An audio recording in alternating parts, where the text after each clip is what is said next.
Doctor Mohammad ইউনূসের আমলে আপনি এখন মাগরিবের পরে বের হতে পারেন না রুমিন ফারহানা, অথচ আপনি আওয়ামী লীগের আমলে ভালো ছিলেন। এই বক্তব্যই প্রমাণ করে আপনাদের মতো লোকদেরকে শেখ হাসিনা বাংলাদেশে হয়তো রেখে গিয়েছে, আবার বাংলাদেশে নতুন করে আওয়ামী লীগ ফেরত আসার জন্য। এর চাইতে আর কিছু নয় রুমিন ফারহানা। আপনি কি শেখ হাসিনার আপন কেউ যে কারণে নিরাপত্তায় ভুগছেন? আপনি কি শেখ হাসিনার মতো সন্ত্রাস দুর্নীতি চাঁদাবাজদের পক্ষে যে কারণে নিরাপত্তায় ভুগছেন ব্যারিস্টার রুমিন ফারহানা? আপনি কি বাংলাদেশে মনে করছেন যে আপনি হাসিনার কোনো দালাল কিংবা গোপন সংস্থার সদস্য যে কারণে নিরাপত্তায় ভুগছেন? না হয় কেন বলছেন? আমি এর মাধ্যমে বলতে চাই, বাংলাদেশের প্রত্যেকটি জায়গায় এখনো শেখ হাসিনার গুপ্তচরেরা বিভিন্ন নামে বেনামে হয়তো বিভিন্ন সংগঠনের মধ্যে লুকায়িত আছে। না হয় এই ধরনের বক্তব্য কোনোদিন হতে পারে না। 5ই আগস্টের এই সরকার হচ্ছে আমাদের সরকার, দেশের সরকার, মানবতার সরকার। 5ই আগস্টের সরকার হচ্ছে ইউনূসের এই সরকার হচ্ছে বিপ্লবী সরকার, বিপ্লব পরবর্তী আজকের এই বাংলাদেশের মানুষের নেতৃত্ব দেওয়ার সরকার। এই সরকারের ভুল থাকবে, ত্রুটি থাকবে, সব থাকবে, কিন্তু এই সরকার কোনোদিনই শেখ হাসিনার চাইতে খারাপ সরকার নয়, আওয়ামী লীগের চাইতে খারাপ সরকার নয়। আওয়ামী লীগ একটি হত্যাকারী, গুমকারী, নির্যাতনকারী সরকার ছিল, জনগণের উপরে একেবারে চরম মাত্রার একেবারে আধিপত্য বিস্তারকারী সরকার ছিল। ওই সরকারকে হটিয়ে আমরা যেই সরকার বসিয়েছি, সেই সরকারকে যেই নেত্রীর পছন্দ হয় না, নিশ্চয়ই ওই নেত্রী শেখ হাসিনার ব্যক্তিগত কারণে, তার কোনো একজন বিশেষ ব্যক্তি ছাড়া আর কিছু নয়। অতএব প্রিয় বন্ধুরা আমার, এই দেশকে রক্ষা করতে হলে দলমত চিনি না, আওয়ামী বিরোধী এই সংগ্রাম আমাদের অব্যাহত রাখতে হবে। হাসিনার দোসরদের বিরুদ্ধে আমাদের লড়াই অব্যাহত রাখতে হবে। আওয়ামী লীগের সকল ষড়যন্ত্র সম্পর্কে আমাদেরকে সজাগ থাকতে হবে। ব্যারিস্টার রুমিন ফারহানা বলছেন যে বাংলাদেশে এখন আর একা একা ঘর থেকে বের হওয়া যায় না, রাস্তাঘাটে হাঁটতে নাকি তার সন্ধ্যার পরে মানুষ প্রয়োজন হয়। এমন এক বিভীষিকাময় বাংলাদেশের পরিস্থিতি যে রুমিন ফারহানাকে এক জায়গা থেকে আরেক জায়গায় যেতে হলে একা একা আর তিনি পারছেন না, তাকে মানুষ ছাড়া চলা দুষ্কর হয়ে দাঁড়িয়েছে তার জন্য। তার মানে তার জীবন এখন শঙ্কিত, তার চলাফেরা এখন লিমিটেড হয়ে যাচ্ছে। জনগণকে তিনি ভয় পাচ্ছেন, কে কোন জায়গা থেকে কিভাবে কি দুর্ঘটনা ঘটিয়ে ফেলেন সেগুলো নিয়ে তিনি একেবারেই জনসম্মুখে তথা লাইভে আপনার টকশোতে উন্মুক্ত করে দিলেন যে এই সরকারের সময় এরকম একটি খারাপ পরিস্থিতি বিরাজ করছে। কোন সরকারের সময়? যেই সরকার 5ই আগস্টে জুলাই বিপ্লবের চেতনা ধারণ করে একটি অভ্যুত্থান, একটি বিপ্লব, একটি চেতনার উপর ভিত্তি করে প্রতিষ্ঠিত হয়েছে, সেই সরকারের সময় রুমিন ফারহানার জীবন নিরাপদে নেই। রুমিন ফারহানার জীবন নিরাপদে কখন ছিল? শেখ হাসিনার যে 16 বছর ছিল সেই সময় তিনি নিরাপদে ছিলেন, সেই সময় তিনি সংসদে ছিলেন, সেই সময় তিনি বাসা বাড়ি, টকশো, রাস্তাঘাট সব জায়গায় তিনি চলতে পারতেন। রাজনীতি ভিন্নভাবে করলেও তার কোনো নিরাপত্তার সমস্যা ছিল না। কিন্তু এই রুমিন ফারহানারই আমরা দেখেছি যে তার উপরে যখন তিনি ছাত্রদের আন্দোলনে যোগ দিতে একটি জায়গায় এসেছিলেন শহীদ মিনার, সেই দিন তার বাসায় যে আক্রমণ করা হয়েছে, তিনি সেখানেও বলার চেষ্টা করেছিলেন যে তার উপরে গুন্ডারা আক্রমণ করছে, এবং সেই সময়টা কিন্তু ডক্টর মোহাম্মদ ইউনূসের সরকার না।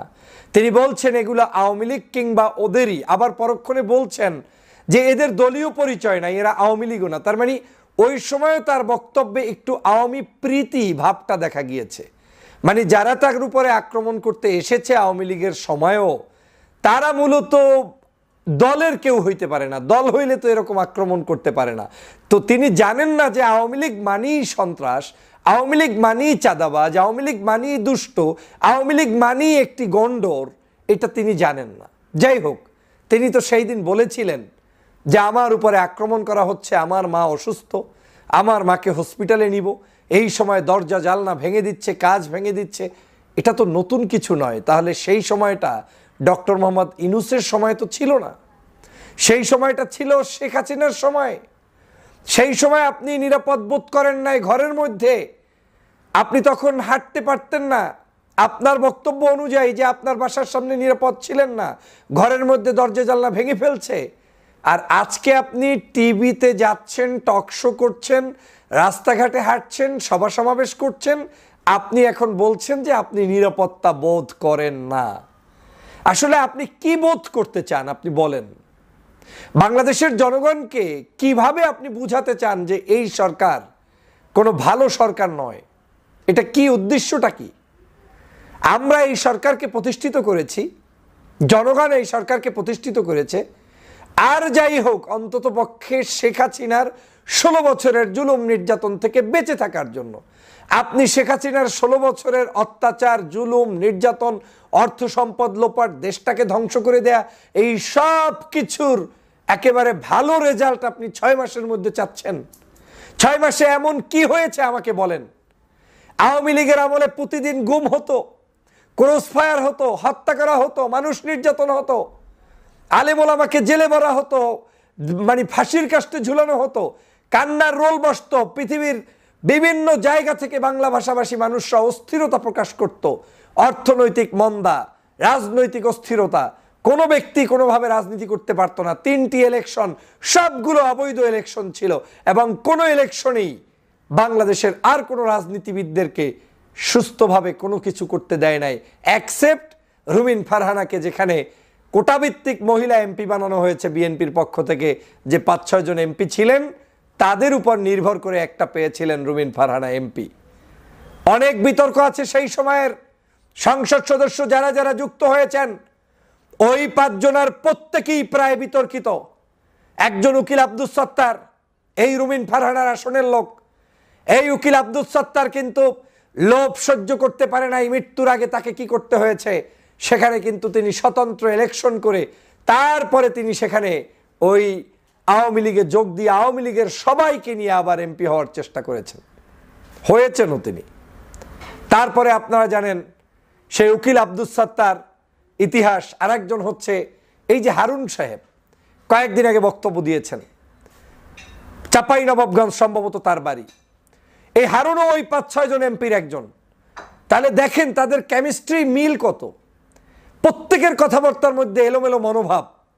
সেই হারুনও কয়েকদিন আগে বলছে বাংলাদেশের শেখ হাসিনা যেভাবে যুদ্ধাপরাধীদের বিচার করেছে, এই রাজাকারদেরকে শাস্তি দিতে হবে, এদেরকে আবার নতুন করে বিচার শুরু করতে হবে, না হয় নাকি বাংলাদেশ সুন্দরভাবে থাকবে না। এবং আজহারির আলেম ওলামার মাহফিল নিয়ে যে ধরনের কুৎসা রটাচ্ছে, এটা কোনো মানুষ সহ্য করতে পারে না। এই একই লোক, ওই লোকই তারেক রহমানের বক্তব্য শোনে নাই, তার কথা রাখে নাই, চাপে পড়ে বাধ্য হয়ে এই দল তাকে তার সর্বশেষ নমিনেশন, মানে এমপি হওয়ার পরে শপথ নিতে এক প্রকার বাধ্য হয়েছে মির্জা ফখরুল সাহেব। তখন কিন্তু সেখানে শপথ নেয় নাই। এই রুমিন ফারহানা ওই ক্লাসমেটেরই ফ্রেন্ড। আজকে আমার মনে হচ্ছে তাদের সবার ধরন এক।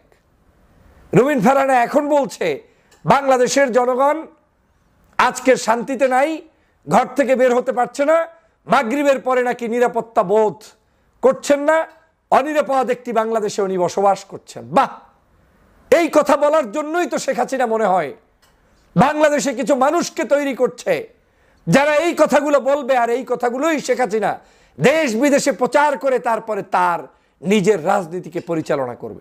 এই কারণেই গত 16 বছর পর্যন্ত বাংলাদেশে আমরা আন্দোলন সংগ্রামে সফল হইনি, কারণ আমাদের ভিতরে শেখ হাসিনা এমন কিছু বক্তব্য, এমন কিছু মানুষকে জিয়ে রেখেছে, টিকিয়ে রেখেছে, যাদের বক্তব্যগুলোর মাধ্যমে আমরা আমাদের এই বাংলাদেশে যাতে করে আন্দোলন সংগ্রাম সুষ্ঠু সুন্দরভাবে সফল করতে না পারি। এই রুমিন ফারহানারই বিভিন্ন বক্তব্য আগেও বিতর্কিত হয়েছে। সাম্প্রতিক সময় আবার 32 নাম্বার নিয়ে বক্তব্য। এই 32 নাম্বার বাংলাদেশের সকল সাধারণ জনগণ, এটাই কোনো নেতা টেতা ছিল না, বিএনপি জামাত আর হেফাজত আর চরমনাই নাই, এখানে কোনো দল টল কেউ দেখে নাই, আর ছাত্র জনতার কোনো নেতা ছিল না। শেখ হাসিনা বাংলাদেশের বিরুদ্ধে কথা বলেছে, ছাত্র জনতাকে খুন করে আবার সেখানে বক্তব্য দিতে আসতে চেয়েছে।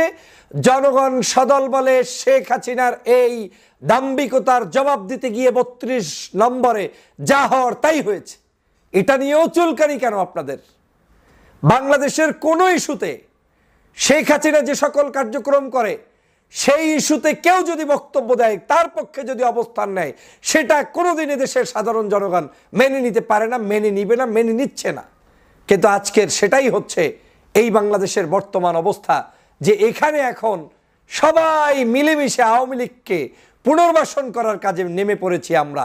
এখন বক্তব্য শুনলেই মনে হয় আওয়ামী লীগের আমল ভালো ছিল, ডক্টর মোহাম্মদ ইউনূসের আমল খারাপ। আওয়ামী লীগের আমল ভালো ছিল, আজকের সব ধ্বংস হয়ে যাচ্ছে, ভাবখানা এরকম। অথচ আওয়ামী লীগের আমলে যখন একটি গোষ্ঠী নিগৃহীত ছিল, তখন এই সকল মানবতাবাদী কোনো নেতাকে, কোনো রাজনৈতিক কর্মীকে বক্তব্য দিতে আমরা দেখি নাই।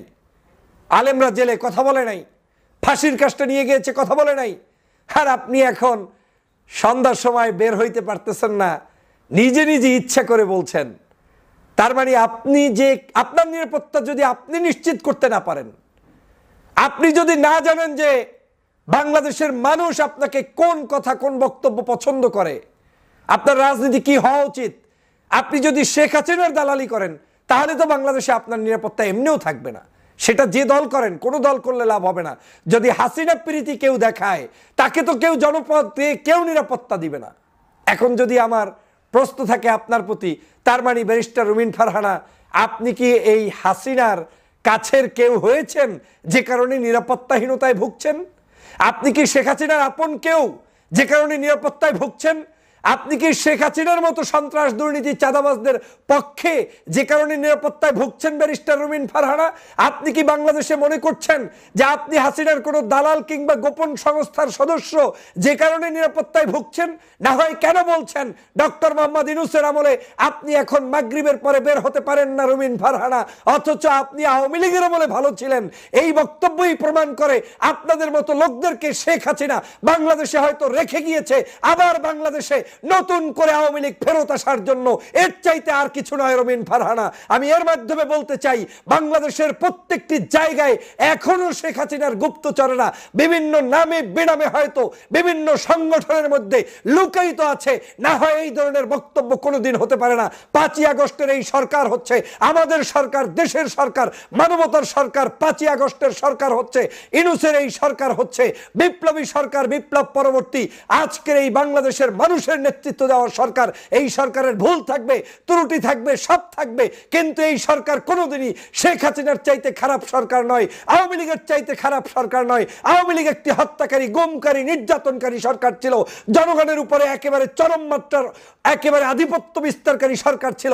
ওই সরকারকে হটিয়ে আমরা যেই সরকার বসিয়েছি, সেই সরকারকে যেই নেত্রীর পছন্দ হয় না, নিশ্চয়ই ওই নেত্রী শেখ হাসিনার ব্যক্তিগত কারণে, তার কোনো একজন বিশেষ ব্যক্তি ছাড়া আর কিছু নয়।